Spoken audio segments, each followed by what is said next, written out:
পড়ে না চোখের পলক, কি তোমার রূপের ঝলক, দোহাই লাগে রূপটি তোমার, একটু বোরকা পরো, নাই অনেকে জ্ঞান হারাবে, মরে যাবে, আমারও কি হবে জানি না। এই যে গান আছে না নাই, এই গানগুলো, তবে গান শোনাবেন কাকে? স্ত্রীকে। স্ত্রীকে এই গান শোনাইলে কোনো গুনাহ আছে নাকি? গুনাহ নাই। স্ত্রীকে আজকে যে বলবেন, স্ত্রী পড়ে না চোখের পলক, কি তোমার রূপের ঝলক, দোহাই লাগে আজকে তুমি আরেকটু সাজুগুজু করো, নাই আমার ভালো লাগবে না, ও গো প্রিয়া আরেকটু সাইজে আসো। বলা যাবে না? যাবে না? যাবে না? যাবে না?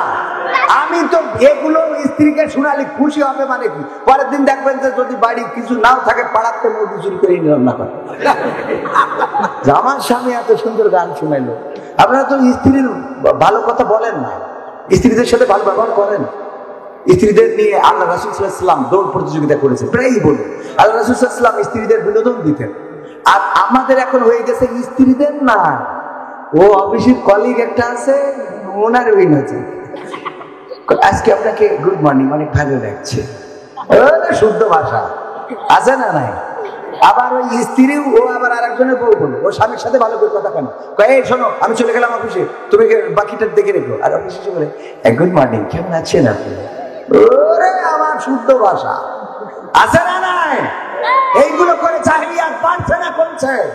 এইগুলোর বিরুদ্ধে কথা বলা দরকার। এই জন্য আজকে সমাজের রন্ধ্রে রন্ধ্রে অন্যায় ছেয়ে গেছে, আমার যুবকদেরকে ধ্বংস করে দেওয়া হচ্ছে। বিভিন্ন পার্ক, বিভিন্ন স্ল্যাব, বিভিন্ন এই যে রেস্টুরেন্ট করেছে, এইসব রেস্টুরেন্ট গুলোতে আমার তরুণ যুবকদেরকে ওখানে ঢুকানো হচ্ছে। কথা বলার কেউ নাই, দেখার কেউ নাই, অথচ 18 বছরের আগে বিয়ে করলে তার হ্যান্ডকাপ। কথা কয় না? আচ্ছা, এই ঘটনা 18 বছরের আগে যদি বিয়ে করে, সরকারের আইনে সেটা হারাম, আমরা ওটাকে রেসপেক্ট করি, আমাদের কোনো আপত্তি নাই। আমরা 18 বছরের আগে বিয়ে চাচ্ছি না, আপনাদের আইন থাকুক, কোনো সমস্যা নেই, কিন্তু ওর সাথে এই আইনও করেন যারা 18 বছরের আগে ঝাপা বাওড়ে হাত ধরে করবে, ওদের হাতের পোশাক থেকে দিতে হবে। কথা কয় না? এই আইন করেন রমনা পার্কে বেড়ানো যাবে না, এই আইনগুলো করেন, কিন্তু না, এই আইনগুলো করবে না। এই সমাজ ধ্বংসের জন্য সিনেমা হলগুলো চালু করা হয়েছে। বাংলাদেশে অসংখ্য টেলিভিশন চ্যানেল আছে, কিন্তু দুঃখজনক হলেও সত্য 2-3টা 4টা চ্যানেলে যে ইসলামী দৃশ্যগুলো দেখানো হতো, ইসলামী যে পরিবেশনাগুলো দেখানো হতো, সেইগুলো বন্ধ করা হয়েছে না হয় নাই? বন্ধ করা হয়েছে না হয় নাই?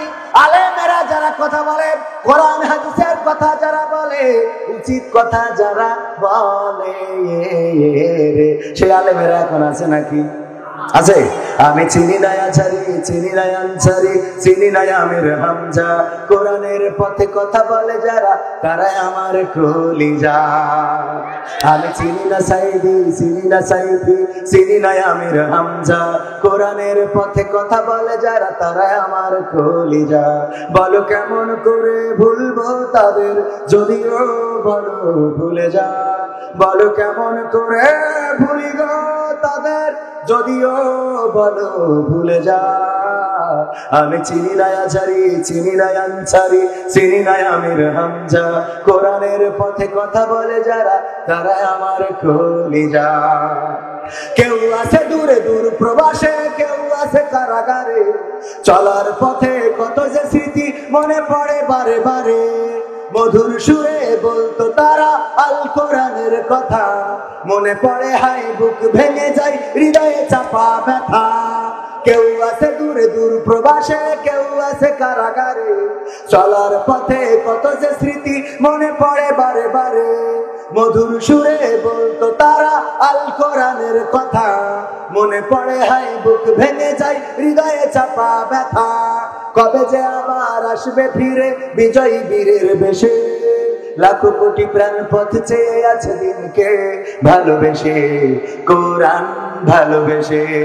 আমি চিনি না আজারি, চিনি না আনসারি, চিনি না আমির হামজা। কোরআনের পথে কথা বলে যারা তারা আমার কলিজা। আমি চিনি না সিদ্দিকী, চিনি না রফিকি, চিনি না আমির হামজা। কোরআনের পথে কথা বলে যারা তারা আমার কলিজা। কত যে মুমিন যায় নামাজে অশ্রু ঝরায় রাতে, লাখো লাখো প্রাণ দোয়া করে যায় নামাজে মোনাজাতে। কেঁদে বলে হাই ওগো দয়াময়, শোনো ক্রন্দন ধ্বনি, দাও ফিরিয়ে যাদের মুখে কোরআনের বাণী শুনি। কত যে মুমিন যায় নামাজে অশ্রু ঝরায় রাতে, লাখো লাখো প্রাণ দোয়া করে যায় নামাজে মোনাজাতে। কেঁদে বলে হাই ওগো দয়াময়, শোনো ক্রন্দন ধ্বনি, দাও ফিরিয়ে যাদের মুখে কোরআনের বাণী শুনি। তোমার কথা বলতে গিয়ে মাজলুম আজ যারা, রক্তের ভাই তার চেয়ে বড় মোদের কলিজায় ওরা, মোদের কলিজায় ওরা। আমি চিনি না সাইদি, চিনি না সাইফি, চিনি না আমির হামজা। কোরআনের পথে কথা বলে যারা তারা আমার কলিজা। আমি চিনি না হেলালি, চিনি না বেলালি, চিনি না আমির হামজা। কোরআনের পথে কথা বলে যারা তারা আমার কলিজা। বলো কেমন করে ভুলবো তাদের, যদিও বলো ভুলে যা। বলো কেমন করে ভুলি গো তাদের, যদিও বলো ভুলে যা। আমি চিনি না রফিকি, চিনি না সিদ্দিকী, চিনি না আমির হামজা। কোরআনের পথে কথা বলে যারা তারা আমাদের কলিজা। ঠিক না বেঠে? ঠিক না বেঠে? যারা হক কথা বলে, যারা কোরআনের পক্ষে কথা বলে, যারা ইসলামের পক্ষে কথা বলে, তাদের বিভিন্ন ভাবে সর্বোচ্চ পায়তারা করে যাওয়া হচ্ছে। অথচ আমার বাংলাদেশে চট্টগ্রামের মতো যেখানে বলা হয় ইসলামী সিপাহ সালারের বসবাস, যেখানে অনেক আউলিয়া কেরাম ওখানে ঘুমিয়ে আছে, সেই বীর চট্টলায় দাবি জানিয়েছে বাংলাদেশ আজানকে মসজিদের মধ্যে সীমাবদ্ধ রাখতে হবে। বলেন নাউজুবিল্লাহ।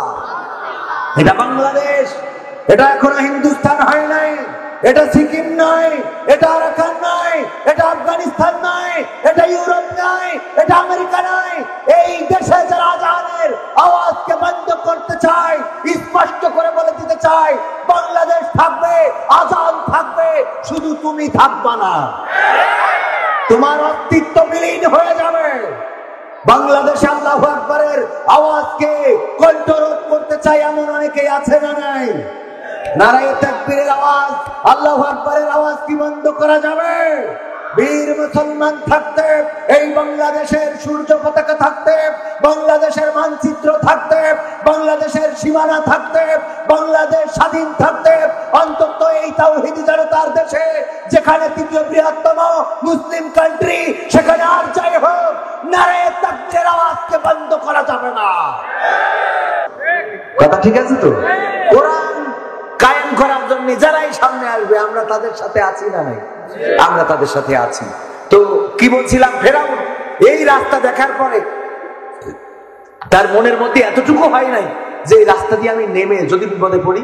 ও কি করলো, বলতেছে এই রাস্তা তো আমার আব্বা করেছে, এটা আমার আব্বার স্বপ্ন ছিল, নাম কোন সমস্যা নেই। আর মুসা আলাইহিস সালাম কিনারায় উঠে গেলেন, উঠে পিছনের দিকে তাকিয়ে দেখেন ফেরাউনের বাহিনী মাঝ বরাবর এসেছে। আল্লাহ রাব্বুল আলামিন যদি বলেন কুন, সাথে সাথে কি হয়? ফায়াকুন। কুন ফায়াকুন, আর কিছু বলা লাগে না, হও, হয়ে যায়। আল্লাহ বলেছেন এখন মিলে যাও, মিলে গেছে। চুবানি খাইছে না? আজকেও টেলিভিশনের রিপোর্ট দেখে আসলাম, ফেরাউনের লাশ ৩৩০০ বছর, ৩৩০০ বছর ধরে রয়েছে, একটুও বাঁচে নাই, একটুও বলে নাই। আল্লাহ আকবার বলবেন না? রেখে দিয়েছেন কে? নিদর্শন হিসাবে রেখে দিয়েছেন। এই দুনিয়ার পরে যারা ক্ষমতার বাহাদুরি দেখায়, চেয়ারের পাওয়ার দেখায়, মনে করে এই সিংহাসন কোনোদিন ছাড়া লাগবে না, আল্লাহর কসম করে বলি ফিরআউনের মতো সুখী হয়েও থাকা লাগতে পারে। এই জন্য চেয়ারের বড়াই করা যাবে। এখানে যতক্ষণ আছি চেয়ারে ততক্ষণ আছি গিয়ারে, ঠিক না? এই চেয়ার চলে গেলে আর গিয়ার থাকে? গিয়ার থাকে না। সেটা কবির বিন জামাদেরও তাই, সভাপতিরও তাই। চেয়ারটা পেয়েছেন, সভাপতি ইন্তেকাল করেছেন, তাই উনি সভাপতি। ঠিক না? এটা একদিনের জন্য উনি সভাপতি হয়েছেন। এখন এই সভাপতি হওয়ার পরে যদি এই মাহফিল হবে না, সব বাড়ি দাও, তাহলে এটা ক্ষমতার অপব্যবহার না? এটা কি ক্ষমতার অপব্যবহার? এই অপব্যবহার করা যাবে? যার যে দায়িত্ব, সেই দায়িত্ব পালন করলে সমাজে শান্তি আসবে না? আসবে না? আর এই দায়িত্ব পালন করার জন্য আমাদের তৈরি হওয়ার দরকার আছে না নাই? আমাদের যদি তৈরি হইতে হয় তাহলে কোথায় যেতে হবে? মন্দিরে, প্যাগোডায়, গির্জায়, মসজিদে। মসজিদে যেতে হবে। আর মসজিদে যে মসজিদে যেতে হবে, আদর্শ নিতে হবে কোথা থেকে? কোরআন থেকে এবং রাসূলের জীবন থেকে। কোথা থেকে? কোরআন থেকে এবং রাসূলের জীবন থেকে। কিন্তু আমরা দুঃখজনক হলেও সত্য, আমার মা বোনেরা আছে, আমার যুবকেরা আছে, আমি গান বলেছি, আজকালকের পোলারা বই নিয়ে আর বসে না, গুগলে সার্চ করিয়া পড়ে। একালের মেয়েরা কোরআন হাদিস ধরে না, ওরে বাঘার পাড়ার মেয়েরা, সবাই না, কোরআন হাদিস ধরে না, টিকটকে ভিডিও ওরা করে। ঠিক না বেটে? আজকালকের ছেলেরা বই নিয়ে আর বসে না, গুগলে সার্চ করিয়া পড়ে। ঠিক না? আগের সময় প্রেম করিলে বলতো লোকে পাইছো কি, এখন বলে সব করিয়া বাবু তুমি খাইছো কি। এই যুবকেরা কয় না? এই কথা কয় না? কয় না? আগের সময় প্রেম করিলে বলতো লোকে পাইছো কি, এখন বলে সব করিয়া বাবু তুমি খাইছো কি। লজ্জা শরম নাই, আইলাম কোন জামানায়, ভবিষ্যৎ দেখি অন্ধকারে। আজকালকের ছেলেরা বই নিয়ে আর বসে না, গুগলে সার্চ করিয়া পড়ে। ওরে একালের মেয়েরা কোরআন হাদিস ধরে না, টিকটকে ভিডিও ওরা করে। করে না? করে না? আজকালকের ছেলেরা বই নিয়ে আর বসে না, গুগলে সার্চ করিয়া পড়ে। নতুন করে হইছে চালু এ আবার কোন ট্রেন্ড, পরিচয় করাই দেখি এই আমার গার্লফ্রেন্ড। করাই না? নতুন করে হইছে চালু এ আবার কোন ট্রেন্ড, পরিচয় করাই দেখি এই আমার বয়ফ্রেন্ড। মেয়েরা পরিচয় করায় না? করায় না? ভাই নিয়ে চলে আসে, মা জিজ্ঞেস করে এই কি দাও? আম্মু আমার বয়ফ্রেন্ড। ও তাকে তো বলবি না, আল্লাহ আমি বাগার পাড়া তাপেল আনতাম। কি করি বলেছিস রে? আব্বা ভাই আছে আছে না নাই? এগুলো হচ্ছে না? হচ্ছে না? চলছে না? চলছে না? বন্ধ করার দরকার আছে না নাই? কিভাবে? সবাই তো এই কাজে, কেউ বাধা দেন? আপনারা দিয়েছেন কখনো? যদি দেখেন যে একসাথে হেঁটে যাচ্ছে, হাত মাত ধরে এরকম করে, কোনোদিন কইছে নেই বেটা হাত ধরে হেঁটে যাচ্ছে, তুই বিয়ে করছো, কাবিন করে দেখা। কাবিন খালি শুধু এক হুজুরি দেখবা না, আর বাকিরা সব ধোয়া তুলসী পাতা। আর এরা ঝামেলা করে, আর এই ঝামেলা করি আবার এরা আমার এই সাংবাদিকদের এরা যে কি কষ্ট দিচ্ছে আজ কদিন ধরে, এই পরিমাণে রাগ করে চলে গেল। তারপরে আবার বেডরুমের ছবি দিলে, রক্তের ছবি দিলে, রক্তের দাগ, এই সেই সাংবাদিকরা নিউজ করতে করতে তুলে দু না, হঠাৎ করে দেখি আজ নিউজ করছে যে পরিমণি আর রাজ নাকি একসাথে দুবাই গেছে। তাহলে মিজাজটা কিরাম লাগে বলেন আপনারা? এই হলো সাংবাদিকরা এত কষ্ট করে, এদের সংসারে আগুন ধরে গেছে, নিউজ করতে করতে দবা রবা। এখন দুইজনে আবার বলছে আমরা ঠিক আছি, মিয়া বিবি রাজি তো কিয়া করে কাকাজি, আটো দুবাই গেছে না যায় নাই। আর নিউজ ওদের নিয়ে হয় না? হয় না? কিন্তু মোল্লা মোল্লা এদের নিয়ে নিউজ হবে? আহারে সাংবাদিকতা! কত সাংবাদিক পেপার খুললেই পরিমণির নিউজ আছে না নাই? আবার নতুন করে মাহি মাহিয়া মাহি গো ভোটে দাঁড়াচ্ছে কোথায়? চাপাই নবাবগঞ্জে। গতকালকে গেলাম চাপাই নবাবগঞ্জে, মাহফিল করলাম গোমস্তাপুরে। ওইখানে উনি নমিনেশন নেওয়ার জন্য পোস্টার করেছে। সেই পোস্টার মেরেছে গাছে, ছাদে, দেয়ালে, ওয়ালে, এমনকি মাটি মাটি মসজিদের দেয়ালেও মেরেছে। নাউজুবিল্লাহ বলবেন না? মসজিদের দেয়ালেও এত সুন্দর পোস্টার। যুবকেরা কয় কয় হুজুর আগে টিকিট কেটে সিনেমা দেখতে যেতাম বাহির, আর এখন আমাদের ঘরের মধ্যে রে। কি খুশি! আরে প্রতিটা দেয়ালে, দোকানে, এখানে সেখানে আমার ক্যামেরাম্যান দৌড়ে দৌড়ে ছবি তুলে আনলো কটা। ও ছবি তুললো কত সুন্দর চেহারা, পোস্টার মেরে নৌকা মার্কায় ভোটে দাঁড়ায় না। আমি বললাম গোমস্তাপুর থেকে এই হঠাৎ করে এফডিসিতে এসে যদি উনি 2 দিন পোস্টার করে নৌকা পেয়ে যায়, তাহলে সারা জীবন আপনারা আমলিক করে করলেন কি? কথা কয় না? সারা জীবন ধরে দল করলেন, কি হলো? হঠাৎ করে মাহি এসে যদি নৌকাটা নিয়ে নাই, তাইলে এটা কি হইলো নাকি? এদের নিউজ পত্রিকায় আছে না নাই? এদের নিউজ পত্রিকায় ডিবেট করা সব কিছু পত্রিকায় আসে। এমনকি ফেসবুকে স্ট্যাটাস দিয়েছে মাহি যে আমার ঘুমের আগ পর্যন্ত তুমি আমার কানের কাছে সান্ত্বনা দিবা, আমার যেদিন চলে ভাস পড়ে যাবে আমার হাত ধরে থাকবা, এই করবা তাই করবা। স্বামীর জন্য স্ট্যাটাস দিয়েছে, সেই স্ট্যাটাসও আমাদের পত্রিকায় দিয়েছে। বলেন সুবহানাল্লাহ। নাউজুবিল্লাহ। ও হ্যাঁ নাউজুবিল্লাহ, আমার ছোট মানুষ তো আমি ভুল করি। আচ্ছা, কালীগঞ্জে কালীগঞ্জে যে চেয়ারম্যান আছে, তৃতীয় লিঙ্গের চেয়ারম্যান, তৃতীয় লিঙ্গ বলে তো, তৃতীয় লিঙ্গের চেয়ারম্যান, এখানে ডিরেক্ট লিখে দিয়েছে হিজড়া চেয়ারম্যান। এটা ঠিক না, এটা সম্মানের সাথে বলা উচিত। তো উনি তৃতীয় লিঙ্গের চেয়ারম্যান, ওনার নাম সপ্তম শ্রেণীর বইতে এসেছে। আলহামদুলিল্লাহ, ওনার সাথে আমার দেখা করার সুযোগ হয়েছে এবং আমি দেখেছি ওনার মধ্যে স্বচ্ছতা, আমানতদারিতা এবং সবার জন্য কাজ করার মানসিকতা। দলমত নির্বিশেষে উনি সবার চেয়ারম্যান হিসাবে উনি আমাকে বলেছেন যে আমি চেয়ারম্যান হয়েছি কোন দলের না, আমি কোন দলের একক কোন দলের আমি চেয়ারম্যান নই, আমি সবার চেয়ারম্যান, জনগণের চেয়ারম্যান। এবং উনি সুশাসন প্রতিষ্ঠায় কাজ করে যাচ্ছেন। বাংলাদেশের একমাত্র তৃতীয় লিঙ্গের চেয়ারম্যান কোন জেলায় বলেন তো? ঝিনেদা জেলা, কালীগঞ্জ, ঝিনেদা জেলা, কালীগঞ্জ উপজেলা। এখানকার একজন চেয়ারম্যান, তৃতীয় লিঙ্গের চেয়ারম্যান জনাব নজরুল ইসলাম, কিন্তু সবসময় শাড়ি পরে থাকে। নাম কি? নজরুল ইসলাম। আমি চিন্তা করলাম হয়তো 7 মাঠ পরে থাকবে, যে দেখি না শাড়ি পরে থাকে। তো শাড়ি পরে থাকে, কিন্তু তার মধ্যে দেখলাম যে কয়েকদিন আগে বাচ্চা বাবার সাথে খারাপ আচরণ করেছে, বাচ্চারা আচ্ছা করে শাসিয়ে দিল, আচ্ছা করে ধমক দিয়ে শাসন করে সুন্দর করে। চেয়ারম্যান তো এরকম হওয়া দরকার, ঠিক না? আমাদের অভিভাবক গুলো এরকম হতে হবে, যারা আমাদেরকে শাসন করবে, যারা আমাদের সমাজকে গড়ে দেওয়ার জন্য কাজ করবে, যারা এই সমাজে অন্যায় হলে প্রতিরোধ করবে। কিন্তু এখন দুঃখজনক হলেও সত্য, অধিকাংশ চেয়ারম্যানেরা নিজেরাই ডিস্টার্ব, বিচার করে বেড়ায়, পরকীয়ার বিচার করতেছে, বলছে যুবক তো থামাই থাকছে, বিয়াদব করে তুই মেয়ে খুঁজে বসবি, তুমি একটু বিয়েতে দিতাম, এই কথা বলে শাসন করতেছে। হঠাৎ করে কয়েকদিন পরে দেখা যায় ওই আল্লাহর ওলি আর একজনের খাটের তলে, ঠিক না? ঠিক।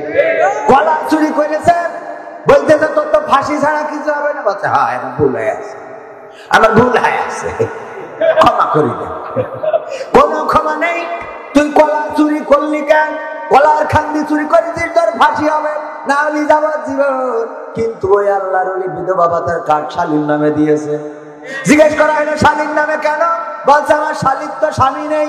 বলছে স্বামী নেই কেন? কবে মরিছে? কয় এখনো মরিনি। তাহলে কি হয়েছে? কয় এখনো বিয়ে হয়নি। বিয়ে হয়নি, তারপরেও বিধবা ভাতার কার্ড কার নামে? শালীর নামে। দেয় না, দেয় না, আছে না নাই?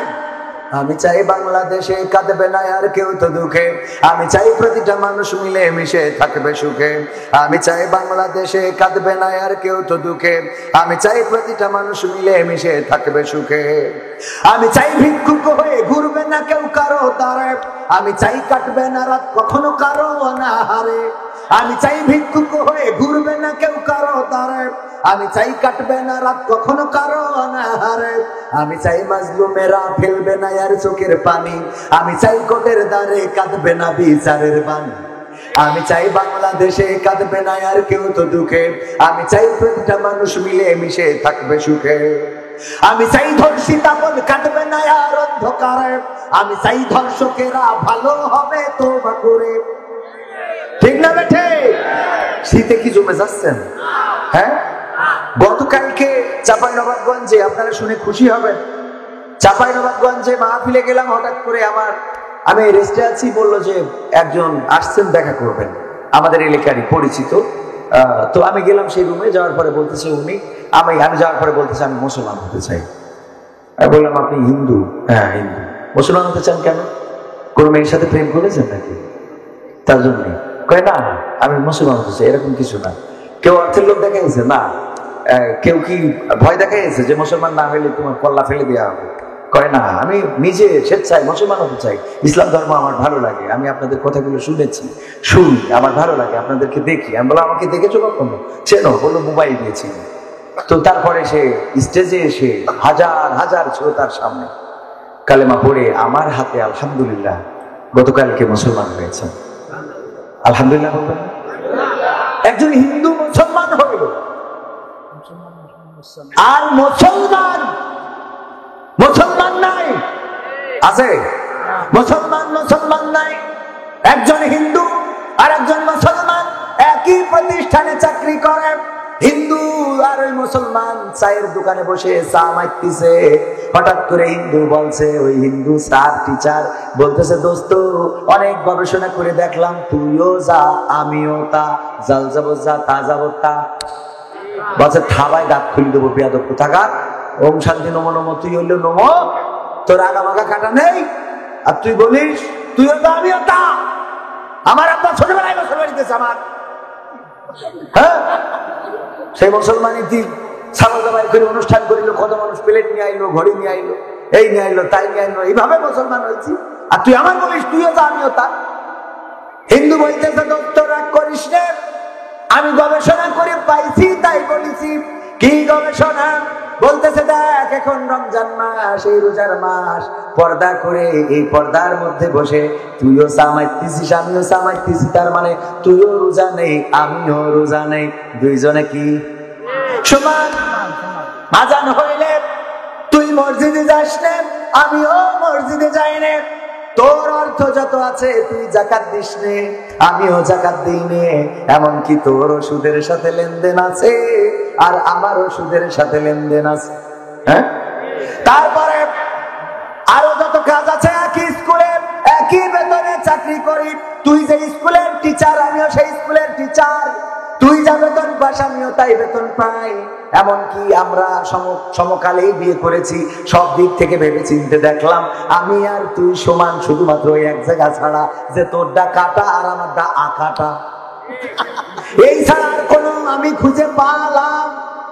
ও জাত গেল বলো এ কোন আজব কারখানা, ও জাত গেল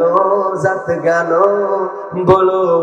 শুধু তাই না ওরে দোস্ত, তুই তোর ইবাদতের ব্যাপারে সচেতন না, কিন্তু আমি হিন্দু হইলেও আমি আমার ইবাদতের ব্যাপারে সচেতন। আমাদের যখন পূজা হয় তখন আমি আমার পূজায় অ্যাটেন্ড করি, আর তুইও যে আমার মতো সমান তার প্রমাণ হলো যে আমাদের তোদের ঈদের সময় আমি যাইনি, আর আমাদের পুজোর সময় তুই বলিস ধর্ম যার যার উৎসব সবার বলিতে আমার কাছে তুই প্রসাদ খাইস।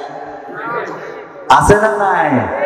আরে বাবা আছে মানে কি, অনেক আছে, এত আশা আছে, মানে এত আছে যেটা সীমার বাইরে। ওয়াল্লাহ চারিদিকে বেকায়দা অবস্থা, কোন জায়গায় মলম লাগাবো? মাহফিল শুনতে আসে আমার মা বোনেরা, দেখা যায় এসে ইয়াং খোলা পান গল্প করতেছে। আমি সেদিনও গেলাম আমাদের বসুন দিয়াই, দেখি মেয়ে ছেলে বলতেছে তুমি জাতি বললে আমি যাবো, তুমি যদি কখনো যাবো। আমি বলছি ওয়াজ না শুনি কি হচ্ছে কি তোমাদের, আমি সরাসরি চিন্তা করতে পারেন। এর আগে এই পাশে আর এক জায়গায় মাহফিলে যশোরের পাশে দেখি যে বুরকাওয়ালি, আরে বাবা আল্লাহর ওলি, চোখ তো বান্ধ, আল্লাহর ওলি তো সব ওরা নির্ঘাত জান্নাতি।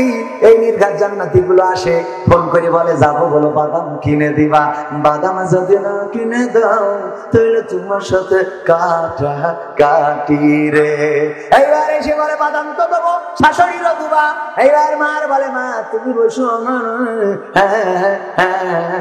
তারপরে বাদাম নিয়ে যেয়ে বলে তোমার হবু জামাই কিনে দিয়েছে।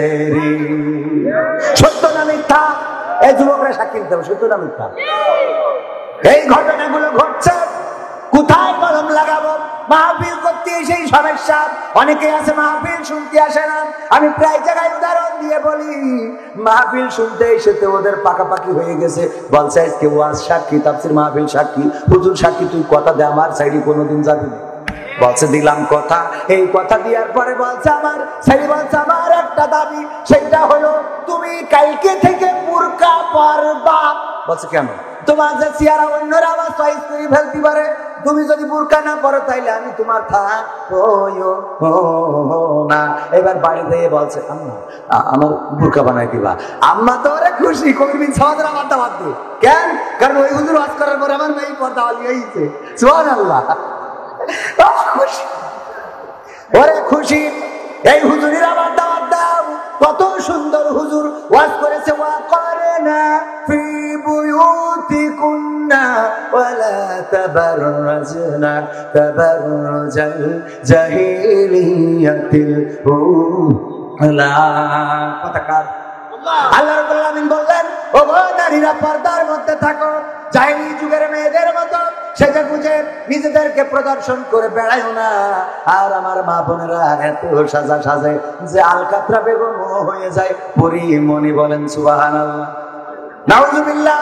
এত সুন্দর করে সাজে, আবার লিপস্টিক মেরে আমি বলি এরকম করে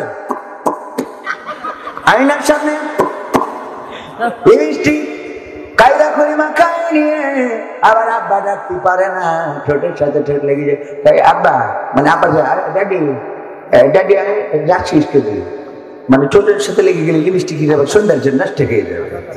আছে না নাই? এই যে অবস্থাগুলো চলছে, কেউ কোনো কথা বলে না। এই ওয়াজ শুনলো যে কবির বিন সামাদ ওয়াজ করেছে, পর্দার মধ্যে থাকতে হবে, সেজে গুজে প্রদর্শন করে বেড়ানো যাবে না।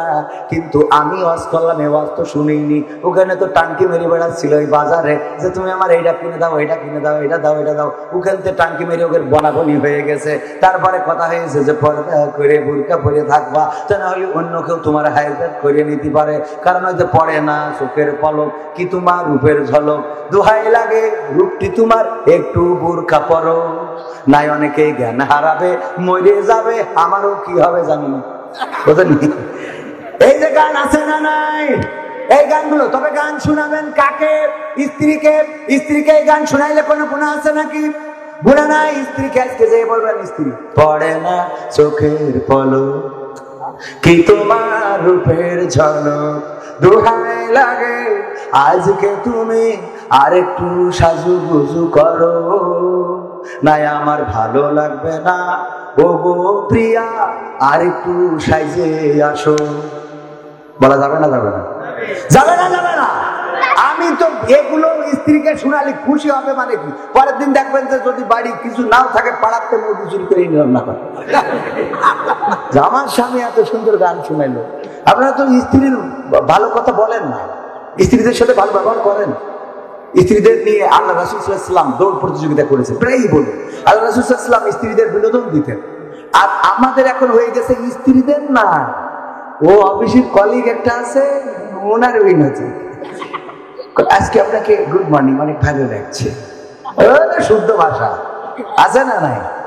আবার ওই স্ত্রীও ও আবার আর একজনের বউ বলো, ও স্বামীর সাথে ভালো করে কথা কেন কয়, এই শোনো আমি চলে গেলাম অফিসে, তুমি বাকিটা দেখে রেখো। আর অফিসে এসে বলে গুড মর্নিং, কেমন আছেন আপনি?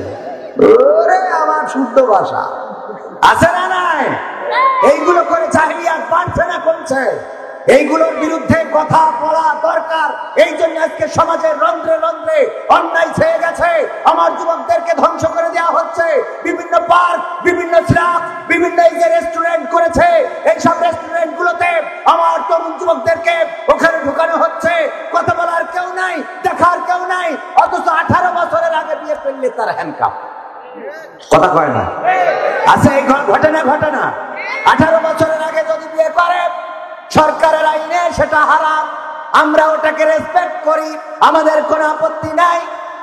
আমরা 18 বছরের আগে বিয়ে চাচ্ছি না, আপনাদের আইন থাকুক, কোনো সমস্যা নেই। কিন্তু ওর সাথে এই আইনও করেন যারা 18 বছরের আগে ঝাপা বাওড়ে হাত ধরে করবে, ওদেরও হাতের পোশাক থেকে দিতে হবে। কথা কয় না? এই আইন করেন। আইন করেন রমনা পার্কে বেড়ানো যাবে না, এই আইনগুলো করেন, কিন্তু না এই আইনগুলো করবে না। এই সমাজ ধ্বংসের জন্য সিনেমা হলগুলো চালু করা হয়েছে। বাংলাদেশে অসংখ্য টেলিভিশন চ্যানেল আছে, কিন্তু দুঃখজনক হলেও সত্য 2-3টা 4টা চ্যানেলে যে ইসলামী দৃশ্যগুলো দেখানো হতো, ইসলামী যে পরিবেশনাগুলো দেখানো হতো, সেইগুলো বন্ধ করা হয়েছে না হয় নাই? বন্ধ করা হয়েছে না হয় নাই? আলেমেরা যারা কথা বলে, কোরআন হাদিসের কথা যারা বলে, উচিত কথা যারা বলে, সে আলেমেরা এখন আছে নাকি? আছে?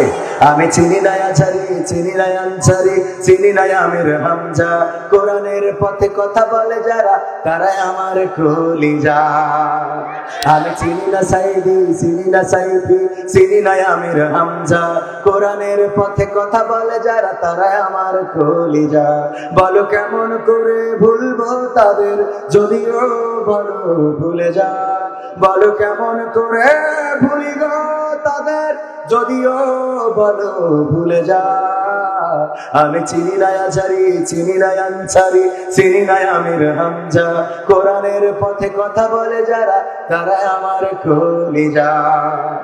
কেউ আছে দূরে দূর প্রবাসে, কেউ আছে কারাগারে, চলার পথে কত যে স্মৃতি মনে পড়ে বারে বারে।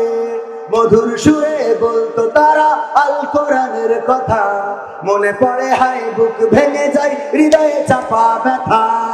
কেউ আছে দূরে দূর প্রবাসে, কেউ আছে কারাগারে, চলার পথে কত যে স্মৃতি মনে পড়ে বারে বারে। মধুর সুরে বলতো তারা আল কোরআনের কথা, মনে পড়ে হাই বুক ভেঙে যায়, হৃদয়ে চাপা ব্যথা। কবে যে আবার আসবে ফিরে বিজয়ী বীরের বেশে, লাখো কোটি প্রাণ পথ চেয়ে আছে দিনকে ভালোবেসে, কোরআন ভালোবেসে। আমি চিনি না আচারি, চিনি না আনসারি, চিনি না আমির হামজা, কোরআনের পথে কথা বলে যারা তারা আমার কলিজা। আমি চিনি না সিদ্দিকি, চিনি না রাফিকি, চিনি না আমির হামজা, কোরআনের পথে কথা বলে যারা তারা আমার কলিজা। কত যে মুমিন যায় নামাজে অশ্রু ঝরায় রাতে, লাখো লাখো প্রাণ দোয়া করে যায় নামাজে মোনাজাতে। কেঁদে বলে হাই ওগো দয়াময়, শোনো ক্রন্দন ধ্বনি, দাও ফিরিয়ে যাদের মুখে কোরআনের বাণী শুনি। কত যে মুমিন যায় নামাজে অশ্রু ঝরায় রাতে, লাখো লাখো প্রাণ দোয়া করে যায় নামাজে মোনাজাতে।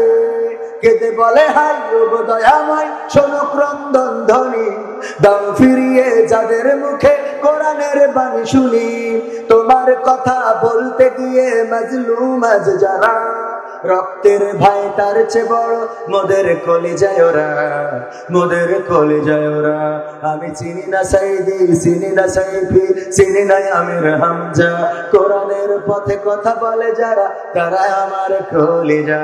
আমি চিনি না হেলালি, চিনি না বেলালি, চিনি না আমির হামজা, কোরআনের পথে কথা বলে যারা তারা আমার কলিজা।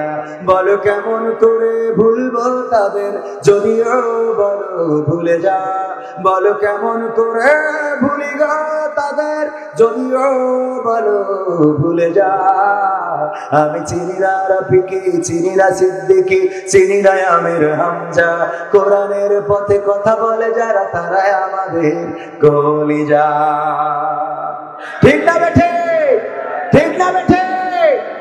যারা হক কথা বলে, যারা কোরআনের পক্ষে কথা বলে, যারা ইসলামের পক্ষে কথা বলে, তাদের বিভিন্ন ভাবে সর্বোচ্চ পায়তারা করে যাওয়া হচ্ছে।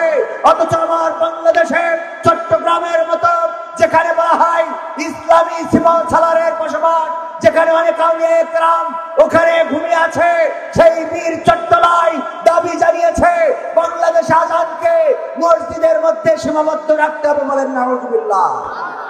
এটা বাংলাদেশ, এটা এখনো হিন্দুস্তান হয় নাই, এটা সিকিম নয়, এটা আরাকান নয়, এটা আফগানিস্তান নয়, এটা ইউরোপ নয়, এটা আমেরিকা নয়। এই দেশে যারা আজানের আওয়াজকে বন্ধ করতে চায়, স্পষ্ট করে বলে দিতে চায় বাংলাদেশ থাকবে, আজান থাকবে, শুধু তুমি থাকবা না, তোমার অস্তিত্ব বিলীন হয়ে যাবে। বাংলাদেশে আল্লাহু আকবারের আওয়াজকে কণ্ঠরোধ করতে চাই এমন অনেকেই আছে না নাই? নারায়ে তাকবীরের আওয়াজ, আল্লাহু আকবারের আওয়াজ কি বন্ধ করা যাবে? বীর মুসলমান থাকতে, এই বাংলাদেশের সূর্য পতাকা থাকতে, বাংলাদেশের মানচিত্র থাকতে, বাংলাদেশের সীমানা থাকতে, বাংলাদেশ স্বাধীন থাকতে, অন্তত এই তাওহীদি জনতার দেশে, যেখানে তৃতীয় বৃহত্তম মুসলিম কান্ট্রি, সেখানে আর যাই হোক, নারায়ে তাকবীরের আওয়াজকে বন্ধ করা যাবে না। আল্লাহ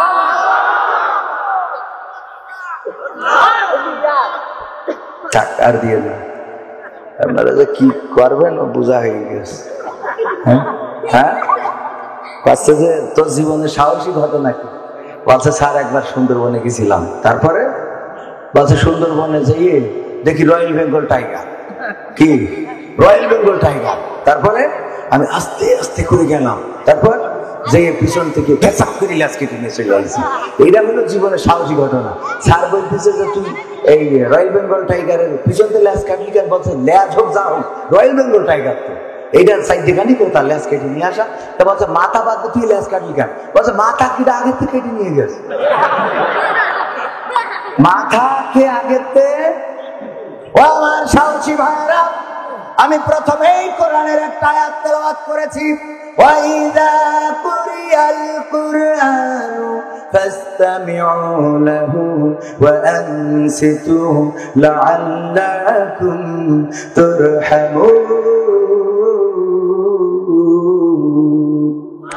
আমার আল্লাহ বলছেন, যখন তোমাদের সামনে কোরআন পড়া হয়, কোরআন তেলাওয়াত করা হয়, কোরআন থেকে বলা হয়, তখন তোমরা তোমাদের হৃদয়ের কান দিয়ে শোনো, যাতে করে তোমাদের উপরে আল্লাহর রহমত বর্ষণ হতে পারে। সবাই জোরে জোরে বলেন সুবহানাল্লাহ। সুবহানাল্লাহ বলাতে উপকার আছে না নাই? বিশ্বনবী বলেছেন, যদি কোন বান্দা সুবহানাল্লাহ উচ্চারণ করে, আল্লাহর নবী বলেছেন আল্লাহ রাব্বুল আলামিন তার আমল নামায় এই পৃথিবীর উপরে, জমিনের উপরে, আসমানের নিচে যত খালি জায়গা আছে সম পরিমাণ সওয়াব তার আমলের খাতায় লিখে দেয়। এরপর মানে কে আছে সুবহানাল্লাহ বলতে চাইবে? আমার আল্লাহর নবী সাল্লাল্লাহু আলাইহি সাল্লাম জান্নাতে যাওয়ার জন্য পথগুলো দেখিয়ে দিয়েছেন, সুন্দর করে পথ বাতলে দিয়েছেন। কিন্তু আজকের মানুষেরা আমরা রাসূলের আদর্শ ভুলেছি। আমরা প্রথমেই বলছিলাম কোরআন পড়া এখন ছেড়েই দিয়েছি। আগে মক্তবগুলোতে আমাদের বাচ্চারা যেত সকালবেলা কোরআন হাতে করে নিয়ে, শীতের দিন কাঁপতে কাঁপতে মক্তবে যেত। এখন বলেন কয়টা মক্তব জারি আছে? গ্রামগুলোতে মক্তব উঠে গেছে না আছে? গ্রামগুলোতে মক্তব তেমন নাই, যা দু একটা আছে গরিবের ছেলেগুলো পড়ে, দু একটা হাফেজিয়া মাদ্রাসা, দু একটা কওমিয়া মাদ্রাসা, আলিয়া মাদ্রাসা। এই জায়গাগুলোয় যারা অবহেলিত, যারা নির্যাতিত, পিতা হারা, মাতা হারা, পেয়ারা, কানা, খুড়া, কাতুর, বদনসিব, এইগুলো দেয় না। আর ভালো ছেলেটা ভার্সিটিতে পড়ায়, ভালো ছেলেটা শিক্ষিত বানায়, ম্যাজিস্ট্রেট, ডাক্তার, ইঞ্জিনিয়ার, প্রফেসর, এই সেই বানাইলো। বানানোর পরে ঢাকা শহরে ফ্ল্যাট কেনে গো, কেনার পরে ওই ফ্ল্যাটে বাবা মায়ের জায়গা হয় না। ঠিক না বেঠে? এই জন্য মাদ্রাসায় ছাত্র দেওয়ার দরকার আছে না নাই? আজকে আমরা ছেড়েছি কোরআন, বলেছি কোরআন, ধরেছি মোবাইল, ইউটিউব, ফেসবুক, আমরা অপসংস্কৃতি। আমাদের যুবকেরা ফ্রি ফায়ার, পাবজি আছে না নাই? এইগুলো ধরেছে, বাচ্চাগুলো ফ্রি ফায়ার নিয়ে পড়ে থাকে। না কোনো বাবা শাসন করে না, কোনো মা শাসন করে না। আর হুজুরদের কাছে যে বলে আমার ছেলে খারাপ হয়ে গেছে, ওইটা যখন মাটি ছিল, কি ছিল?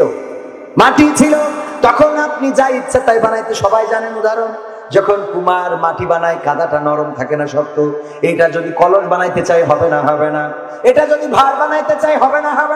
এটা যদি পিঠার যে খোলাগুলো বানাইতে চাই তাও হবে।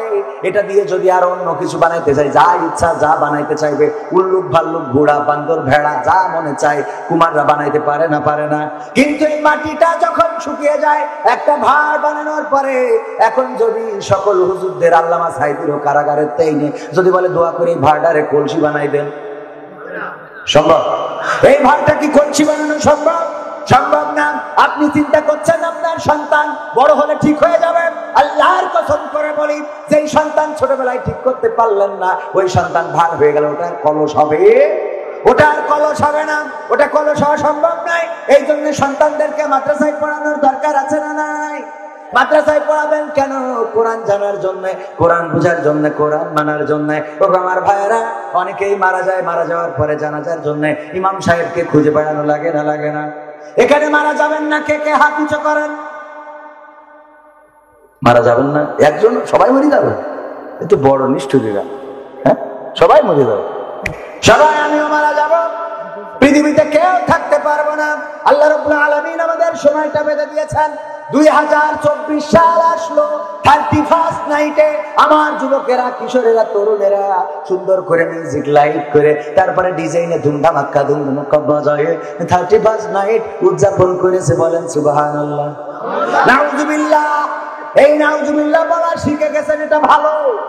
নাউজুবিল্লাহ কোথায় বলতে হয় আমরা অনেকেই জানি না, কোথায় সুবহানাল্লাহ বলতে হয় জানি না, কোথায় বিসমিল্লাহ বলতে হয় জানি না, কোথায় ইনশাআল্লাহ বলতে হয় জানি না, কোথায় আলহামদুলিল্লাহ বলতে হয় জানি না। আবার অনেকেই আছে জানে, অবহেলা করে বলে না। আমাদের মাহমুদুল হাসান জিহাদি বলতো, একবার একজনের স্বামী যাচ্ছে গরু কেনার জন্য, গরু কিনবে, কুরবানি দেবে।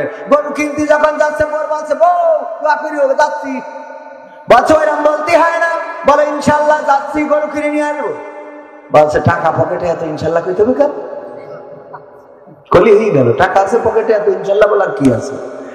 এই কথা বলে উনি যখন গোহাটায় চলে গেছে, গরুর বাজারে দেখতে দেখতে দেখতে দেখতে গরু একটা পছন্দ হয়ে গেছে। আমার চাচাজি মুক্তিযোদ্ধার একটা গরু ছিল, সেই গরু, আবার গরুর কথা বলতে গেলে মা বোনদের কথা মনে পড়ে যায়, কারণ আমার মা বোনেরা একটা গরু নিয়ে আসে বাপের বাড়িতে বিয়ে হওয়ার পরে, তাও সে এমন গরু, যেই গরু হারকুলেস বডি, মনে হয় এক সারা নিয়ে আইছে গরু, মনে হয় কি এক সারা নিয়ে এসে, দুটো শালা, একটা টেনেছে আর একটা ঠেলেছে, এর মধ্যে 3 বার বেড়ে ফেল করেছে। সেই গরু বাপের বাড়িতে নিয়ে আসে, আর ওই গরু আর আমৃত্যুকাল কোনোদিন মরে না। মরে মুক্তিযোদ্ধা, সে কোনোদিন মরে না। আমার মুক্তিযোদ্ধা বিল্ডিং করলো, বাড়ি করলো, গাড়ি কিনলো। যেদিন মোটরসাইকেল কিনেছে, স্ত্রী বলছে আব্বা গাড়িতে গরুটা আনিল, কিনলে তুমি গাড়িটা কিনতে পারবে। এইবার মোটরসাইকেল বাদ দিয়ে যেদিন 4 চাকার গাড়ি কিনেছে, বলছে স্ত্রী তুমি আগে চড়ো, তোমার নিয়ে একটা রাউন্ড মেরে আসি। বলছে আমার আব্বা গরুটা দিল বুঝলে। তারপরে এইবার বাগার পাড়ায় 5 তলা বাড়ি করেছে।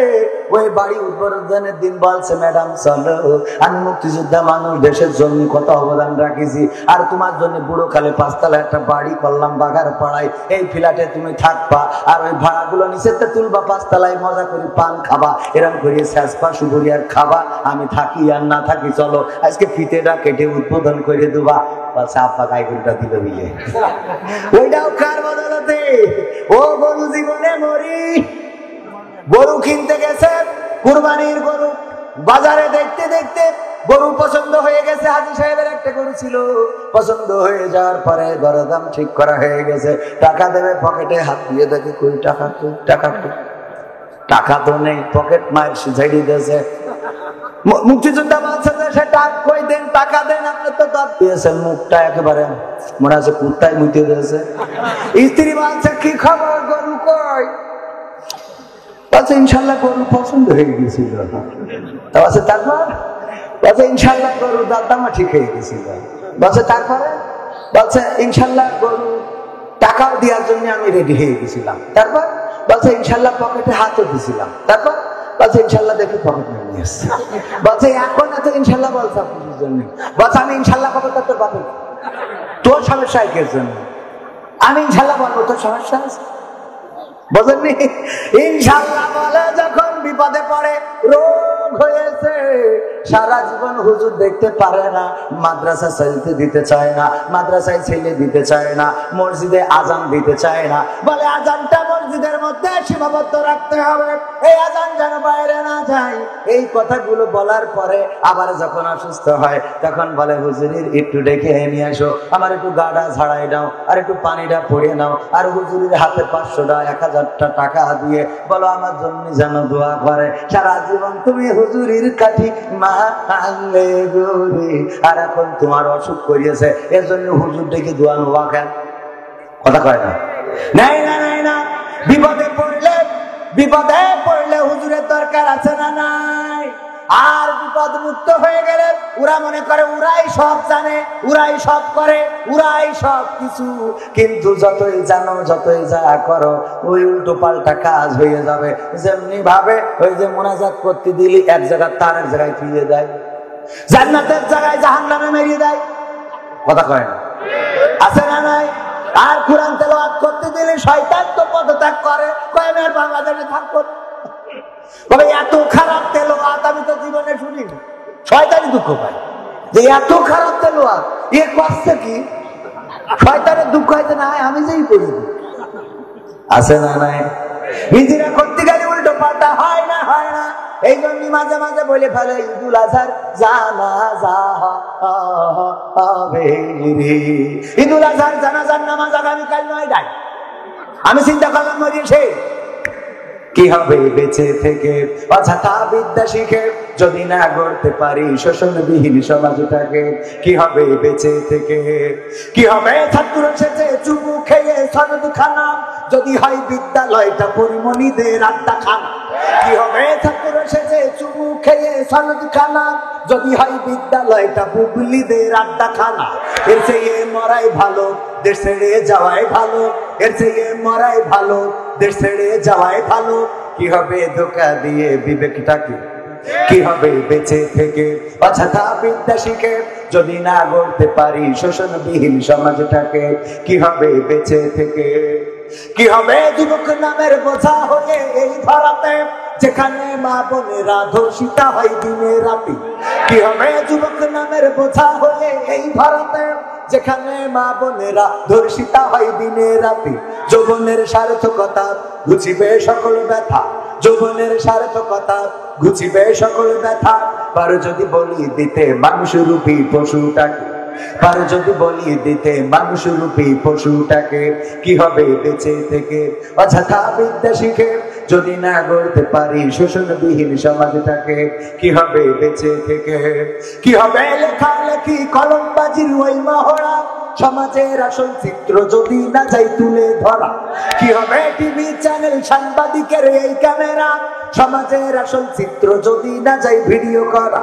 যদি ওই ঘুষের বলে কলমটা উল্টো চলে, যদি ওই হ্যালো কলে ক্যামেরা উল্টো বলে, তবে কি যাবে রোখা দুর্নীতিকে? যাবে? তবে কি যাবে রোখা দুর্নীতিকে? কি হবে বেঁচে থেকে অযথা বিদ্যা শিখে যদি না গড়তে পারি শোষণবিহীন সমাজটাকে। কি হবে বেঁচে থেকে, কি হবে নামাজ রোজা ইমানদারির বড়াই করে, কোরআনের খাদেম যদি আজও থাকে কারাগারে। কি হবে নামাজ রোজা ইমানদারির বড়াই করে, কোরআনের পাখি যদি আজও থাকে কারাগারে। মসজিদের কোণে বসে জিকির যত করো কইসে,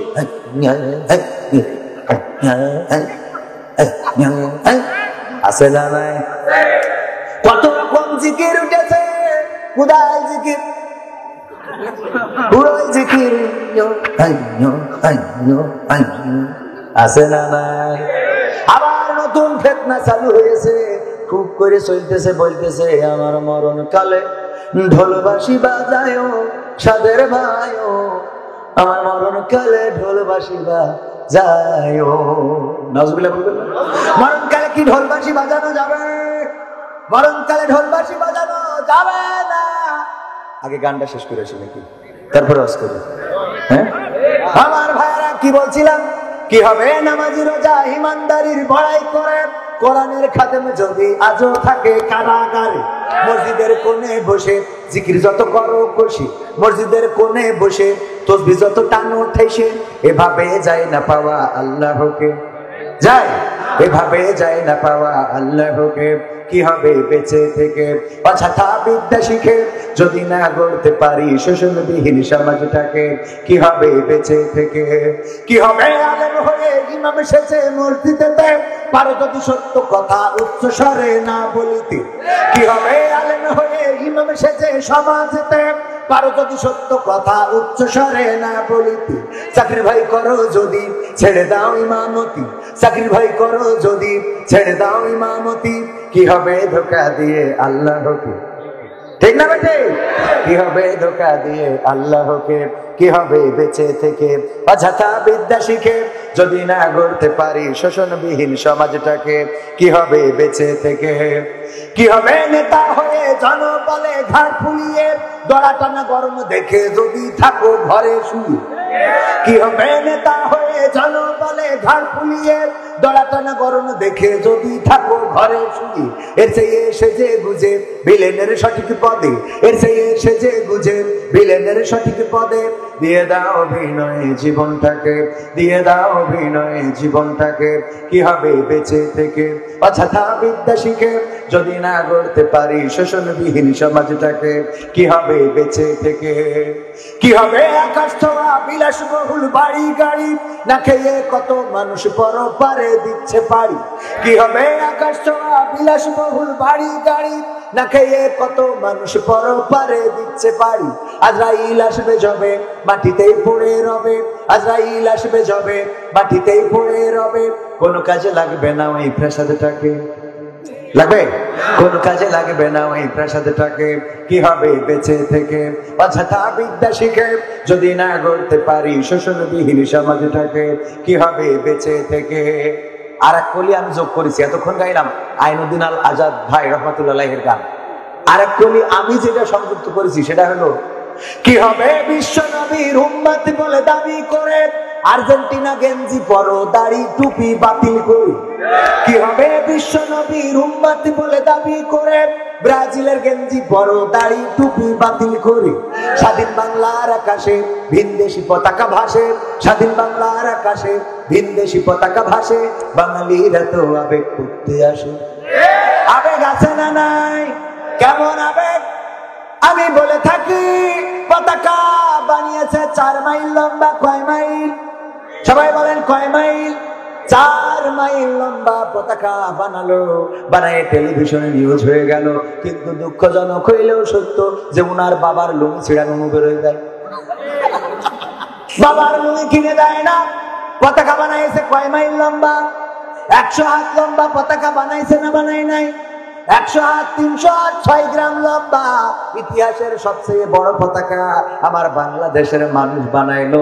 এই আর্জেন্টিনার মেসি কি বাংলাদেশে এসেছে নাকি? নেইমার কি এসেছে নাকি?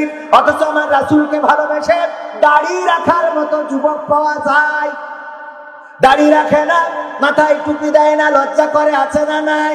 মসজিদে যায় না, নামাজ পড়ে না, রোজা রাখে না। ও যুবকেরা, তুমি আর্জেন্টিনার পতাকা টানাইলে, তুমি ব্রাজিলের পতাকা টানাইলে, তুমি আর্জেন্টিনা ব্রাজিলের গেঞ্জি গুলো গায়ে দিলে, তাদের সুন্নাহ আদায় করলে, মারা যাওয়ার পরে আল্লাহর কসম করে বলি তাদের তো কোনো উপায় থাকবেই না, আর তুমিও তো উপায় হারা হয়ে যাবা। তবে তোমার উপায় একটা ছিল, তুমি যদি আমার রাসূলের পাঞ্জাবিটা গায়ে দিতে, আমার রাসূলের টুপিটা যদি মাথায় পড়তে, আমার রাসূলের দাড়িটা যদি তোমার মুখে মুখমণ্ডলে দাড়ি মুবারকটা রেখে দিতে, যদি তুমি নামাজি হয়ে যেতে, আমার রাসূল যে পথে চলতে বলেছেন সেই পথে যদি তুমি চলতে, আল্লাহর কসম করে বলি পরকালের ময়দানে আমার রাসূল তোমাকে খুঁজে বাছাই করে নিয়ে জান্নাতে চলে যেতে। বলেন সুবহানাল্লাহ। আল্লাহ রাসূল সাল্লাল্লাহু আলাইহি সাল্লাম যে উম্মতের জন্য এত কান্না করলেন, এত কষ্ট করলেন, বুকের রক্ত ঝরালেন, মাথার হেলমেট ভেঙে মাথায় ঢুকে গেল, আমার রাসূল সাল্লাল্লাহু আলাইহি সাল্লামকে তায়েফবাসী ডেকে নিয়ে গেল। তায়েফে যখন গেল দাওয়াত দেওয়ার জন্য, এমন একটা বছরে যেই বছর বিবি খাদিজা ইন্তেকাল করেছে, সবচেয়ে কাছের যে মানুষটা ছিল তিনি ছিলেন বিবি খাদিজা, এবং আরেকজন অভিভাবক ছিলেন আবু তালিব। ইসলাম কবুল করেন নাই, কিন্তু ইসলামের জন্য নিবেদিত প্রাণ ছিলেন। আমার রাসূলের গায়ে কোনো ফুলের টোকা লাগতে দেয় নাই। যতদিন বেঁচে ছিল আমার রাসূলকে কেউ ধমক দিতে পারে নাই, অত্যাচার করতে পারে নাই, নির্যাতন করতে পারে নাই। এই আবু তালিবও যে বছর মারা গেল, বিবি খাদিজা রাদিয়াল্লাহু তাআলা আনহা যে বছর মারা গেল, সেই বছরে তায়েফবাসী বলল, ওগো তায়েফ, ওগো বিশ্বনবী মুহাম্মদ সাল্লাল্লাহু আলাইহি ওয়াসাল্লাম, আপনি আসেন, আমরা তায়েফের মানুষ, আপনার কাছে কালেমা পড়ে মুসলমান হয়ে যাব। যখন তায়েফে গেল দাওয়াত নিয়ে, তায়েফবাসী দাওয়াত তো কবুল করলোই না, বরং বলল, বড্ড পাগল হয়ে গেছে তুমি, আমরা তোমার দলে যোগ দেবো, তুমি ভাগলে কি করে? আমাদের সরকার কত কায়দা করে চালায়, আমাদের এই দায় ওই দায়, এই করে তাই করে, আর আমরা দীর্ঘদিন ধরে ক্ষমতায়, তোমার কেন, তোমার দলে কেন যোগ দেব? এই বলে, শুধুমাত্র এই বলে বিতাড়িত করলো না, না। তারা পাহাড়ের দুই পাশে দাঁড়িয়ে গেল। তাইফের রাস্তায় চলেছি, কত উঁচু উঁচু পাহাড়, যারা হজে গিয়েছেন তারা জানেন উঁচু পাহাড় উঠতে গেলেও মাথায় ঘোরানি ধরে যায়। এই পাহাড়, এই উঁচু পাহাড়ের দেশে দুই দিকে পাহাড় দাঁড়ানো। আমার রাসূল গেলেন দাওয়াত নিয়ে, রাসূলকে ফ্রিতে পাঠিয়ে দিলেন না। তারা আরো কি করলেন? আপ্যায়ন করলেন পাথর দিয়ে। বলেন নাউযুবিল্লাহ। পাথর নিক্ষেপ করা শুরু করলো। আল্লাহ রাসূল সাল্লাল্লাহু আলাইহি সাল্লাম পাথরের আঘাতে পড়ে গেলেন। কাফেরেরা এসে আবার রাসূলকে উঠিয়ে সোজা করে হাঁটিয়ে সামনের দিকে ধাক্কা দিয়ে দিলেন। আবার যখন সামনের দিকে গেলেন, আবার পাথর ছুটতে লাগলো, আবার পড়ে গেলেন। তারপর আবার এসে আমার রাসূলকে উঠালেন, তারপরে আবার সামনের দিকে ধাক্কা দিয়ে দিলেন। আমার রাসূল তৃতীয়বার পড়ে গেলেন, হুঁশ হারিয়ে ফেললেন। আল্লাহ রাসূলের যখন হুঁশ ফিরে পেলেন, আল্লাহ রাসূল সাল্লাল্লাহু আলাইহি সাল্লাম জমিনে পড়ে থাকা রক্তগুলো গায়ে মাখা শুরু করে দিলেন। পালক পুত্র যায়েদ সাথে ছিল, যায়েদ রাদিয়াল্লাহু তাআলা আনহু। যায়েদ রাদিয়াল্লাহু তাআলা আনহু বললেন, ওগো নবী, আপনি জমিনে পড়ে যাওয়া যে রক্ত, এই রক্ত আপনার গায়ে মাখতেছেন, এই রক্ত তো আপনার শরীরে প্রবেশ করবে না, এই রক্ত কেন আপনি গায়ে মাখতেছেন? আল্লাহর নবী বললেন, ওগো আমার পালক পুত্র যায়েদ, শুনে নাও, আখিরি জামানার পয়গম্বর আমি মুহাম্মদ, আমার গায়ে ওরা পাথর ছুঁড়েছে, আমার রক্ত ঝরেছে, এই রক্ত জমিনে পড়েছে। আল্লাহ রাব্বুল আলামিন যদি এই জমিনের এই রক্ত দেখে এই তায়েফবাসীর পরে না খুশ হয়ে যায় এবং তায়েফবাসীর পরে যদি কোনো গজব নাজিল করে, তাইলে আমি কাদের কাছে যে দাওয়াত দেব? বলবো বড়লা ইলাহা ইল্লাল্লাহু মুহাম্মাদুর রাসূলুল্লাহ। এই কথা আমি কারে শোনাবো? যায়েদ, ওগো যায়েদ, এই কথা আমি কাউকে শোনাতে পারবো না, এই জন্য আমার রক্ত আমি গায়ে মাখি। আল্লাহর ফেরেশতারা আসলেন, আল্লাহর নবীর কাছে অনুমতি চাইলেন, ওগো বিশ্ব নবী যদি অনুমতি দেন, এই যে দুই পাশে পাহাড় দাঁড়ানো, এই পাহাড়গুলো দিয়ে তায়েফবাসীকে পুরো নির্মূল করে দিয়ে যাব। আল্লাহর নবী ফেরেশতাদের জবাব দিলেন, ওগো ফেরেশতারা, তোমরা ফিরে যাও, তোমরা যদি তায়েফবাসীদেরকে ধ্বংস করে দাও, আমি কাদের কাছে আমি দাওয়াত নিয়ে যাব? আমি কেন নবী হয়ে এসেছি? আমার বিশ্ব নবী 27টি যুদ্ধের নেতৃত্ব দিয়েছেন নিজ হাতে তরবারি ধরে। বিশ্ব নবী 27টি যুদ্ধের নেতৃত্ব দিলেন, বদরের প্রান্তরে লড়াই করলেন, উহুদের ময়দানে আহত হয়ে গেলেন। উহুদের ময়দানের অনেক ঘটনা আপনারা জানেন, মা বোনদের জন্য এই ঘটনাটা বলবো। উহুদের ময়দানে বিশ্ব নবী ও মা বোনেরা একটু কান খুলে শুনে নেন, কারণ মা বোনেরা বেপরদা করে চলে, মা বোনেরা সেজে গুজে চলে, মা বোনেরা অন্যদেরকে দেখিয়ে বেড়ায় স্বামী বিদেশে আর উনি মতে আর একজনের সাথে কথা বলে আছে না নাই। আমার বিশ্ব নবী উহুদের ময়দানে আহত হলেন, রক্ত ঝরলো, মাথার হেলমেট ভেঙে মাথায় ঢুকে গেল, দান্দান মুবারক শহীদ হয়ে গেল। বিশ্ব নবী হুঁশ হারালেন, চারিদিকে খবর ছড়িয়ে গেল বিশ্ব নবী ইন্তেকাল করেছেন, শহীদ হয়েছেন। মা ফাতেমা এই ঘটনা শুনে তাড়াতাড়ি করে দৌড় দিলেন, উহুদের ময়দানে চলে আসলেন। যারা গিয়েছেন তারা জানেন, মসজিদ নববীর খুবই কাছাকাছি উহুদের ময়দান। উহুদ পাহাড়, অনেক বড় পাহাড়, সেখানে ছুটে এসেছেন বিশ্ব নবীর কন্যা মা ফাতেমা রাদিয়াল্লাহু তাআলা আনহা। উনি যখন এসেছেন, এসে দেখেন বিশ্ব নবীর হুঁশ ফিরে পেয়েছে। আল্লাহর নবী বললেন, ওগো ফাতেমা, তুমি কেন এসেছো গো মা? আল্লাহর নবীর কন্যা বললেন, ওগো নবী, চারিদিকে খবর ছড়িয়ে গিয়েছে আপনি শহীদ হয়েছেন। আমার এতিম বাবা, যার মাও নাই বাবাও নাই, যার নিজের দেশে জায়গা হয় নাই, মদিনায় চলে আসতে হয়েছে, আপন বলে তেমন তো কেউ নাই। ওগো বাবা, যখন শুনেছি আপনি ইন্তেকাল করেছেন, শহীদ হয়েছেন, কেমন করে আমি নিজেকে বাড়িতে আটকে রাখি গো বাবা, এই জন্য আমি ছুটে এসেছি আপনাকে দেখার জন্য, কেমন আছেন আপনি? আল্লাহ নবী বললেন, ওগো ফাতেমা, তুমি কি জানো, তুমি যে বোরখাটা গায়ে দিয়েছো, ওই বোরকার মধ্যে একটা ছেঁড়া জায়গা রয়েছে, তোমার বোরখাটা এক জায়গায় ছেঁড়া রয়েছে, এই ছেঁড়া জায়গা দিয়ে তোমার গায়ের রংটা দেখা যায়, তুমি জানো না কি গো মা? মা ফাতেমা বললেন, ওগো বিশ্ব নবী, আমি জানি আমার বোরখাটা ছিঁড়া, এই জন্য যখন আমি দৌড় দিয়েছি, আমি বোরকার ওই ছিঁড়া জায়গাটা মুঠ করে ধরে নিয়ে এসেছি। উহুদের ময়দান পর্যন্ত আসতে যে পৃথিবীর কোন মানুষ এই ছেঁড়া জায়গা দিয়ে আমার গায়ের রংটা দেখে নিতে পারে নাই। আল্লাহ নবী বললেন, ওগো ফাতেমা, যদি আজকে এই ছেঁড়া জায়গা দিয়ে তোমার গায়ের রং পৃথিবীর কোন মানুষ দেখে ফেলতো, আমি বিশ্ব নবী, আমি পরকালের ময়দানে তুমি আমার কন্যা, এই পরিচয় হাসরের ময়দানে আমি অস্বীকার করতাম। আল্লাহু আকবার বলবেন না? শুধুমাত্র গায়ের রংটা যদি পৃথিবীর কোন মানুষ দেখে ফেলতো, তাইলে আমি তোমাকে আমার কন্যা বলে স্বীকার করতাম না। ওগো মা বোনেরা, যারা পর্দা করো না, বেপর্দা হয়ে চলো, একটু কান খুলে শুনে নাও, এই চেহারাটা চিরদিন থাকবে না। কালো চক্ষুটা ঘোলা হয়ে যাবে। তোমার যেই চোখের দিকে তাকিয়ে তোমার প্রেমিক বলে যে চোখের দিকে তাকালে আমেরিকা দেখা যায়, লন্ডন দেখা যায়, তোমার চোখ যেন দুইটা দোনালা বন্দুক। কত সুন্দর তোমার চোয়ালটা, কত সুন্দর তোমার চুলের কেশটা, কত সুন্দর তোমার ভুরুটা, কত সুন্দর তোমার নাকটা, কত সুন্দর। এই প্রশংসা যারা করে, একদিন কালের আবর্তে তোমার দাদির যে চেহারা হয়েছে, যে হালত হয়েছে, একদিন তোমারও এই হালত হবে না, হবে না। কালো চোখটা ঘোলা হয়ে যাবে, কালো চুলগুলো সাদা হয়ে যাবে, এই চোয়ালে ভাঁজ পড়ে যাবে, সোজা মানুষটা কুজা হয়ে যাবে। এই মানুষটার আর কেউ ফিরে তাকাবে না, আর কেউ মূল্যায়ন করবে না। ওগো আমার মায়েরা, বোনেরা, অনুনয় করে বলি, বিনয় করে বলি, পর্দা করে চলবেন, পর্দার মধ্যে থাকবেন। যদি এটা করতে পারেন, তাহলে এই দুনিয়ার জীবন হবে সার্থক, আর পরকালীন জীবন হবে মুক্তির। বলেন সুবহানাল্লাহ। যুবকদের জন্য দরকার আছে না নাই? যেই যুবক আজকে পালসার কিনে করে বেড়াচ্ছে, পিছনে একটা পাওয়ার ব্যাংক থাকলে তারও গতি বেড়ে যায়। কথা কয় না? পাওয়ার ব্যাংক আছে না নাই? এত গতি, ওরে বাবা। ও আমার ভাইরা, এই জন্য আমার যুবকেরা, আমার সোনার টুকরো ছেলেরা, তোমাদেরকে বলবো, এই যৌবন চিরদিন থাকবে নাকি? এখানে বৃদ্ধ মানুষ আছে না নাই? আমার সভাপতি বৃদ্ধ, এক সময় রাতকে রাত মনে করে নাই, দিনকে দিন মনে করে নাই। সত্যি তো নাকি? নামিছে কথা সত্যি? হ্যাঁ সত্যি। রাতকে রাত মনে করে নাই, দিনকে দিন মনে করে নাই। এই শেষ করবি? হ্যাঁ ভাইরা, একটু দায়িত্ব ছিল। এখানে মাদ্রাসা আছে না নাই?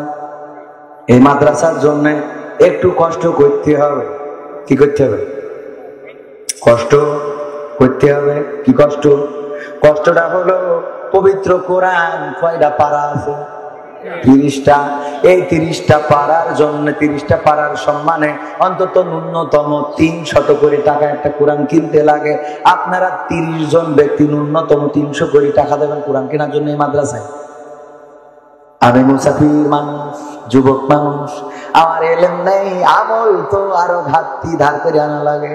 তারপরেও আমি যুবক হিসাবে আল্লাহ যুবকদের হাত ফিরাই না। আরো অসংখ্য যুবক আছে। আমার ক্যামেরাম্যানকে বলবো, আমি একটা আগে দিই, প্রথম পাড়ার সম্মানে আমি ব্যক্তিগতভাবে 300 টাকা দিচ্ছি। আল্লাহ যেন আমার আব্বার কবরের সবটা পৌঁছিয়ে দেয়, আমার আব্বার কবরকে যেন জান্নাতের বাগান বানিয়ে দেয়। খাতা নিয়ে যেতে হবে, নামগুলো লিখে নিয়ে আসতে হবে। চলে যান, অন্তত ন্যূনতম 30 জন। নগদ পারলে নগদ দিবেন, বাকি পারলে বাকিতে দিবেন। পরে এখানে একটা কোরআন, আপনার এই মাদ্রাসায় কোরআনের পাখিরা আপনার কোরআন পড়বে, আপনার কোরআন পড়বে।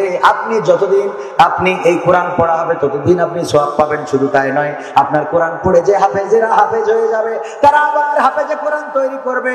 এমনি ভাবে ধারাবাহিক ভাবে যখন চলতে থাকবে, আপনি কিয়ামত পর্যন্ত কবরে বসে বসে সওয়াব পেতে থাকবেন। আল্লাহ আমাদের ভাইরা যারা একটা করে অন্তত 30টা, আপনারা বেশি দিলেও কোনো আপত্তি নাই, এই মাদ্রাসার জন্য দিবেন 30টা কোরআন শরীফ। আর কেউ যদি নগদ 500, 100, 300, 200 টাকা দিতে চান, 1000 টাকা দিতে চান, কোনো আপত্তি নাই, দিতে পারেন। অল্প সময় মুখতারাম উস্তাদজি চলে এসেছেন ভারত থেকে আগত, উনি মুসাফির মানুষ। দোয়া করবেন, ওনার হাত আল্লাহ কবুল করবেন, কারণ মুসাফিরের হাত আল্লাহ ফেরায়। কই কোন কোন ব্যক্তি একটু হাত উঁচু করবেন? আমার আর একজন চাচাজি, চাচাজি নাম কি আমার চাচা জানেন? আব্দুল আলিম চাচাজি একখান কোরআন শরীফের জন্য 300 টাকা দিলেন। আল্লাহ দানকে কবুল করে নাও, আল্লাহ নেখায়াত দিয়ে দাও, মনের স্বপ্নগুলা পুরা করে দাও। নাম কি? একজন আল্লাহর বান্দা একটা কোরআনের জন্য 300 টাকা দিয়েছে। আল্লাহ দানকে কবুল করো, নেখায়াত দাও, মনের স্বপ্ন পুরা করে দাও। আমার ভাইরা, আর কোন আল্লাহর বান্দা আছেন 50টা 100টাও যদি কোরআন হয়ে যায়, কোনো অসুবিধা নাই। আমাদের অনেক শিক্ষিত পার্সন আছেন, নাম কি ভাইজান? নাম বলবে না। 500, 600, তার মানে 2 খানা কোরআনের টাকা দিলেন। আল্লাহ দানকে কবুল করে নাও, নেখায়াত দিয়ে দাও, মনের স্বপ্ন পুরা করে দাও। আল্লাহ এই দানের ওসিলায় আমার ভাইজানের পরিবারে শান্তি প্রদান করে দাও। কেউ উঠবেন না, মুসাফির মানুষ, দোয়া করবেন। জাহিদুল ইসলাম পরে 200 দিবে, আর এখন নগদ দিলে 100। আল্লাহ দানকে কবুল করে নাও, নিকাহ দিয়ে দাও, পরিবার পরিজনকে কবুল করে নাও। আমার আর একজন ভাইজান 500 টাকাই দিলেন না, 200 300 500 দিয়ে দিল। আল্লাহ দানকে কবুল করে নাও, নিকাহ দিয়ে দাও। এই যুবকেরা, আমার সোনার টুকরোরা, উঠা যাবে না। আর 30 তারিখে মাহফিল আছে, ওই দিন মেলা কথা কবানে। 30 তারিখ কি কোন জায়গায় জানো? আশা ভাই, আশা ভাই, এই যে এখানে পোস্টার আছে, জনাব কই 30 জানুয়ারি সোমবার বাগডাঙ্গা হাই স্কুল ময়দান, বাগডাঙ্গা। কোনে নাম কি আপনি শুনুন? মোহাম্মদ আনোয়ার হোসেন ভাই, মা অসুস্থ, মায়ের নামে 300 টাকা দিলেন। আল্লাহ দানকে কবুল করে নাও, মাকে সুস্থতা দিয়ে দাও।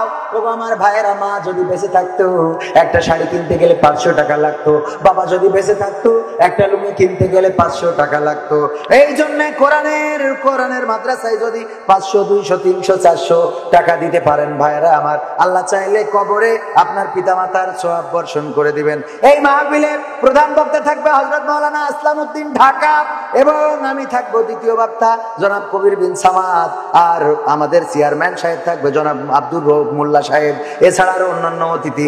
বাগডাঙ্গা 30 জানুয়ারি, সবাই সেখানে দলে দলে যোগ দিবেন ইনশাআল্লাহ।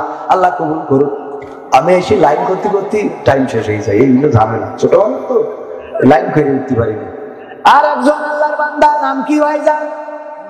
আনারুল ভাই, কত সুন্দর মানুষ, 500 টাকা দিল। আল্লাহ দানকে কবুল করো, নেখায়াত দাও। আর একজন একদম ক্যাডকারি আইসক্রিম মনে আছে, ব্যাংক বানাই দিয়েছে, মাননীয় প্রধানমন্ত্রীকে থ্যাংক ইউ, এত সুন্দর নতুন টাকা বানানোর জন্য। আল্লাহ 200 টাকা দিল, দানকে কবুল করে নাও। আর 100 পরে দেবে হয়তো। আল্লাহ দানকে কবুল করে নাও, নেখায়াত।